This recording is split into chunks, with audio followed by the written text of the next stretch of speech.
Hey, this is Stacia, and I'm going to share with you a tournament game that I just played on Friday, June 23rd of 2023. This is at the Greater Cleveland Chess Club, and it was round three when I faced Dean Barclay, somebody that I've never played before, haven't seen before. I think he's from Maryland.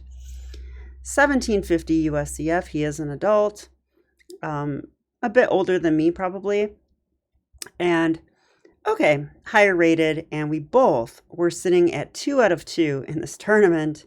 So it was time to face off and see who will win the tournament in our section. So let's go ahead and get into it. Well, guess what? On move one, he already surprised me slightly because he went with c4, which is the English opening. Not something I see that often, but I do see it for sure. So I played e5. To me, this is very principled. It's the King's English. And then he went g3. So normally I actually see knight c3.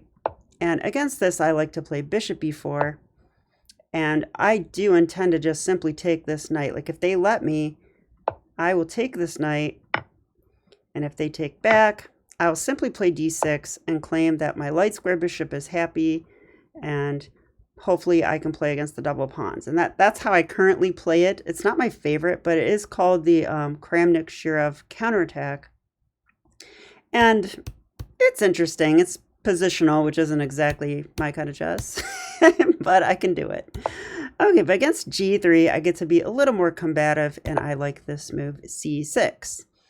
Now, this move makes a lot of sense because I'm expecting bishop g2 here. This was not played in the game, but bishop g2, and the bishop's already a little bit stunted, but really I'm fighting for this d5 square. I'm like, look, I'm going for d5. I don't care what you do. I'm playing d5, you know?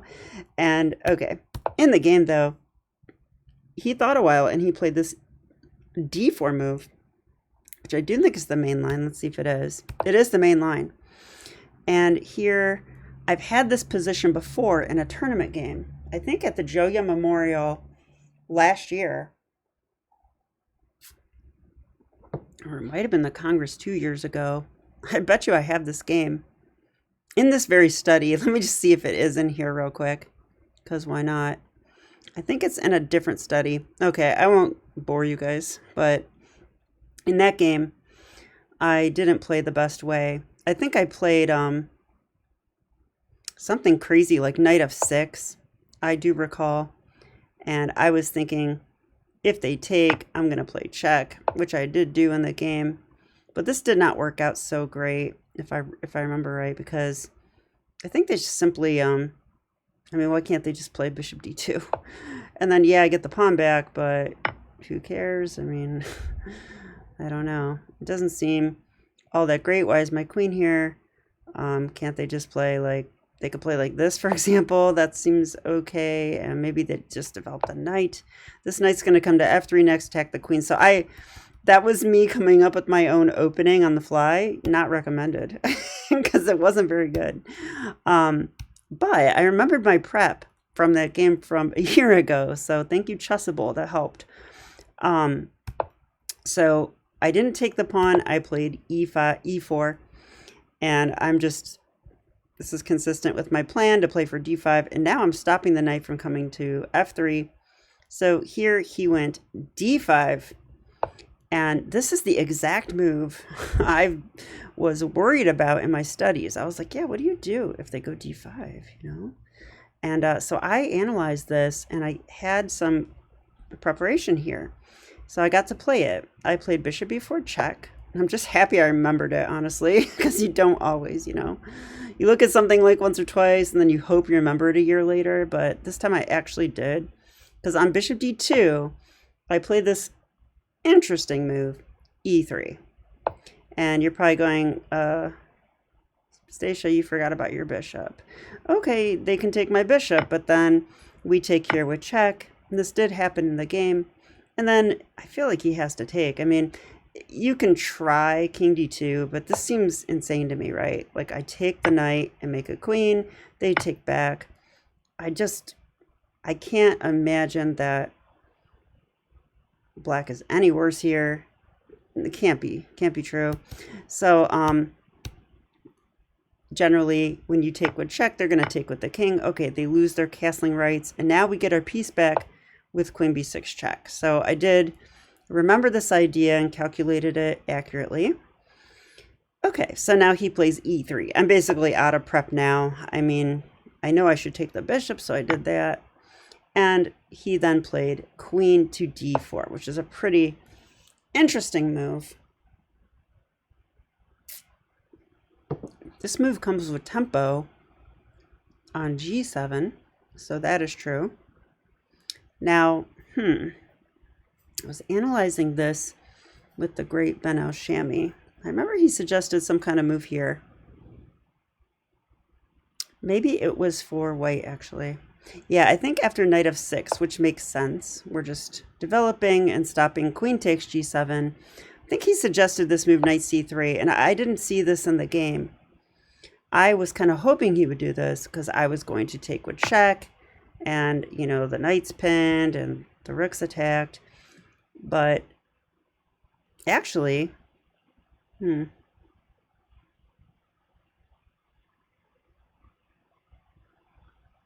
I'm wondering something here. So can they play this move, which protects the knight and gives up the rook, but then this move? Like, I don't know if my queen's actually getting trapped or not. I kind of doubt it. As the computer. No, it says black's winning here. So what did we look at? This must not be it exactly. I could have swore he said knight c3. So maybe we had a different position on the board. Yeah, you know what? I think we were looking at something else where bishop g2 is in. Because if bishop g2 is in, I think it really is like they really could do this now. And if I take, I feel like this move is just so strong. But the computer still likes black here too. So I don't recall what it was we analyzed. Maybe we did it wrong. It's possible. Okay, but all right, I'm trying to learn something here, but failing so far. Queen d4, I feel like knight f6 must be played. And now he played this interesting move, d6. Now, he's trying to cramp us, and he also has a slight threat, which would be check, and then check here, which would be mate. So I can't go there because that's mate.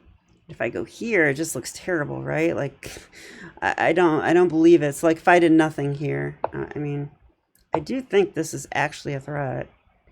And yeah, what do I do? I don't know, like check here. Yeah, isn't this like, this is like mate. Yeah, okay, so this is definitely something that I should be aware of, and I was. But guess what? We actually have an excellent move here as black. So if you want to pause your video and find it, go ahead and do so now. Yeah, I completely missed this during the game. I can actually just take this pawn. It's completely 100% free. If they take back, we get this check, and that's going to be pretty much game over, right? Like, I take here, I'm on that pawn now. They go back. I mean, we're just up a pawn with a better position. This pawn's weak now. Like, white's underdeveloped. Okay, I'm guessing computer will say like -3. Okay, I was right. It says -3.4. Okay, yeah, and I analyzed that with the great Ben Al-Shami. But I didn't play that move in the game, which is really sad. I was focused on this threat, so I need to can see everything, not just one thing. But I'm actually happy because when I have a blind spot, it's usually I don't see what my opponent's up to. I only see what I want to do. So let's call that a step up from usual. Okay, but still, I just simply castled to avoid the threat. And then he thought a while again and played the move c5. Once again, a very interesting move. And he's basically threatening to cramp me. He's saying, go ahead and take my queen, and I'll take back with a pawn and claim that I'm just better because the queens are off the board, so my king's fine. And I'm completely, you know, suffocating your queen side. It's going to be very awkward to develop. And I do agree that white's probably a little better here. Let's ask the engine to make sure. Okay, engine says no, because we can play b6 or rook e8 followed by b6. So basically this b6 pawn break is what the engine wants. I was looking at this in some of my calculations. I thought he'd go here. Oh, and then we go a5. Wow. Yeah, this doesn't work out for him, does it? So actually, yeah, and this is such a typical way, such a typical thing that happens on the queen side that I'm a little surprised I didn't see it. But maybe I didn't need to calculate it fully. I was just seeing glimpses. But okay, c5 though is actually a mistake, because guess what? We have the same exact trick. Now we take, and it's the same fork, just like whether the queen's here or here doesn't really matter. It's the same variation, right? We just take. I mean, this is basically winning once again. So yeah, so it's a real shame, because I thought this was such a hard fought battle, and I thought we both played so well. And then it's like the computer shows you this, or well, Ben Al-Shami showed me both of these. So, you know, he's 2100, so he knows his stuff, which is not surprising. All right, so again, I just was focused on not trading queens. So I need to zoom out and look at the whole position more often. That is my takeaway from this. So in the game, I don't want to trade queens, but on the other hand, where does my queen go? Don't have a lot of options here. So I went ahead and played the move. Wow. Yeah, queen takes c5 is the only move, by the way. You can play a5. I thought about this move, and it's still equal. But I went knight to a6, and this is a clear mistake, I think, because honestly, I kind of overlooked this variation. He can take, which I wasn't afraid of necessarily. But then once it happened, I was like, yeah, I don't think I should have allowed this, because now it forces the trade of queens, right? You move the defender. And then I have to take like this. Now, I think originally I was just going to argue I've got rook b8, I've got a5, I've got bishop a6. But I feel like this is still a bit slow, and this crimp does mean something, right? And this d pawn is only weak if I can attack it. Well, good luck. Good luck attacking it, right? The knight can come to f3. Maybe the king can come to d3, possibly. I do want my bishop on a6, though. But I just feel like even like this, it's not an option. Even just the knight on f3, though, and rooks on the d file are going to sufficiently protect that pawn. I can't really pound on that effectively. So that means this pawn is not weak, which means this entire structure is cramping and strong. And that means that white has a central presence and more space. And now that the queens are off, their king is safer. So yeah, I think white's just better here. And that is what the computer says as well. It's giving plus 1.7. Okay, but let's go on with the game. So knight c3. So that's kind of sad though, because I had that chance to get a big advantage, and I missed it not just once but twice, proving that I'm really 1700 and not 2000. That's the way I see that. If I want to beat 2000, can't miss stuff like that. All right. Anyway, knight c3. Now I played rook b8, tempo on the b pawn, so he goes b3. Okay, and here I just go rook e8. This is probably fine. I'm just getting my pieces active, and he goes knight to f3. Now, I did have a couple long thinks here because, like in this chain of events, because the knight is going to come to e5, and you know, remember what I said about a pawn's only truly weak if it's backwards and can be attacked. Well, guess what? I have a backwards pawn too, and mine can be attacked. It can be attacked by this knight. The knight is coming to e5. And that knight is going to be quite powerful in the center. And I'm going to need to babysit this pawn. By the way, this rook's no help, right? Can't go there. This rook, if I go there too soon, I block my bishop in forever. That's not a good idea either. And well, I can try moving this knight, and in hindsight, I think I should have done that. Like, I actually think that I should just play knight e4 right away. Now, I thought after here, here, and here, I thought I want to get my other rook in. So I thought if they do something like this, I didn't want this to happen, where he's threatening that. But you know, why was I afraid of that? Can't I just play king f8? King f8 looks absolutely fine here. So let's ask the computer now. Nope, it says white's winning. So this and rook e7. Yeah, okay, so I was right. Because now that rook's on this knight's on this. This is probably the only way to defend. I mean, this looks horrible, right? This looks horrible. Or I can go f6, I guess. Never play f6. Okay, it just thinks white's like winning now. It just gives knight h4. I guess the knight's gonna just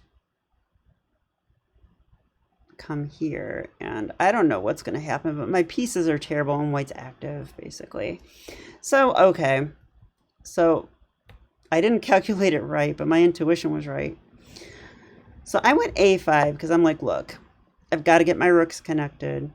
This bishop has to get active. I want to play bishop a6, but sure enough, my opponent found knight e5, and this is just a good move. I mean, I just felt like once this knight comes in, I just feel like white's just better. It's just really tough to play as black. So I just continue bishop a6, and he goes g4, which I was expecting. Now, there's only one good move for black here. So I want to see if you guys can find it. So if you want to pause your video, go ahead and do so now.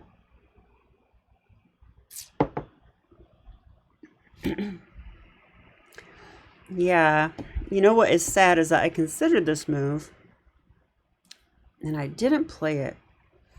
But obviously it's the best move. It's the move rook takes e5. We are going to sack the exchange. Why are we doing this? Because that knight is a freaking monster. He's worth 4 or 5 points anyway. He really is, unless I can play f6. And it's going to be tough to play f6 because my knight's protecting the pawn. So I'm sort of in a... The knight's kind of like pinned here. He's pinned to the defense of d7. But if we take here with our rook, and they take back, we get to check. That's actually a fork. So we won 1 pawn back. Now we're going to win another pawn back. I don't know where their knight should go. Can't go there. That's covered. Let's see here. I don't know where. Oh, actually, that runs into check. So why don't we just play king g3 and take. And then it was a strong high school kid I know named Varun. Shout out to Varun if he ever sees this. And he solved this in analysis pretty fast. And he said, you get great control of the d3 square. Which, man, he's right. You know, like the knight's coming in there next, or the bishop. We've got really good control there. We can actually bring this rook in this way if we want to. Play king f8, etc. This should be excellent compensation because really, when you give up the exchange, it's 2 points of material. But we take 2 pawns as a result, and we resolve our issues, most importantly, right? Because the pressure that white has is real. This is like the only real way out of it. So if I turn on the computer, it actually does say that rook takes e5 like almost equalizes, and everything else, white's just better. So there you go. Like if rook b4, which I would definitely consider, I thought, why won't they just protect the pawn? Like what's wrong with this? Like just protect the pawn? I guess then I can still sack. That's the only bad thing about it. But if that exchange sack wasn't there, it's like, what do I do? Right? Like, am I going to go a4? Like, oh, I don't know what we're trying to accomplish here, actually. So, like, we could go h6, but then I thought they just go here. And then we have to sack the exchange again. So that move by the computer is just saying that that move's fine. If you play this next, then it's fine. Okay. In the game, I played g5 because, man, I thought I was doing something good here. That's what's kind of funny.